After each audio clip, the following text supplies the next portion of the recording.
बुद्ध के पिछले जन्म की एक कथा है। जब वो बुद्ध नहीं हुए थे, उस समय दीपंकर नाम का एक बहुत प्रबुद्ध पुरुष था, बहुत अलौकिक दिव्य ज्योति को उपलब्ध पुरुष था।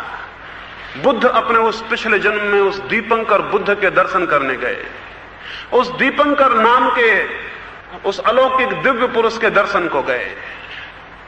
बुद्ध ने जाके प्रणाम किया दीपंकर को, उनके चरण छुए।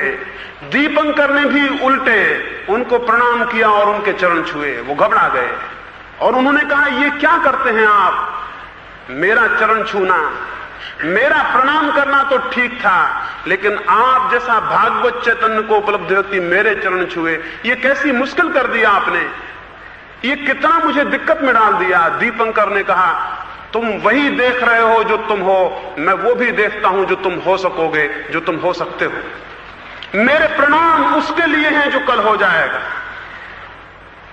और हर आदमी इस अर्थ में प्रणाम योग्य हो गया, क्योंकि हर आदमी के भीतर वो देखा जा सकता है जो वो हो सकता है। अपने भीतर उस संभावना को स्मरण करने से आत्मश्रद्धा उत्पन्न होती है। अपने भीतर उस आत्यंतिक ऊंचाई के विचार करने से स्वयं पर विश्वास उत्पन्न होता है।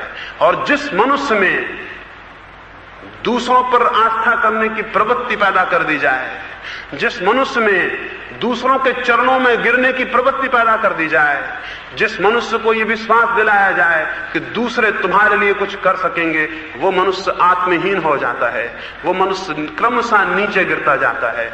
मैं किसी के प्रति समर्पण को नहीं कहता हूं, आत्मसमर्पण पर्याप्त है। स्वयं की शरण पकड़ लेना पर्याप्त है, किसी और के चरण पकड़ने की कोई आवश्यकता नहीं है। और जब भी कोई मनुष्य किसी दूसरे के चरण पकड़ता है, तभी वो अपना अपमान कर रहा है और अपने भीतर बैठे परमात्मा का भी। इसलिए कोई किसी के चरण ना पकड़े, स्वयं की शरण पर्याप्त है, आत्मशरण हो जाना पर्याप्त है। इसे मैं आत्मनिष्ठा और आत्मश्रद्धा कहता हूं।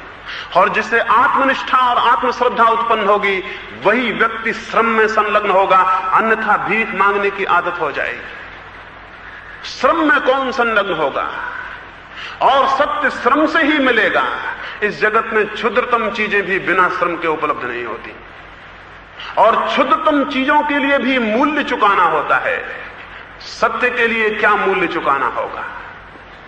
सत्य के लिए सिवाय जीवन के मूल्य के और कोई मार्ग नहीं है, और सब चीजें छोटी पड़ जाती हैं, और कोई चीज सत्य का मूल्य नहीं हो सकती।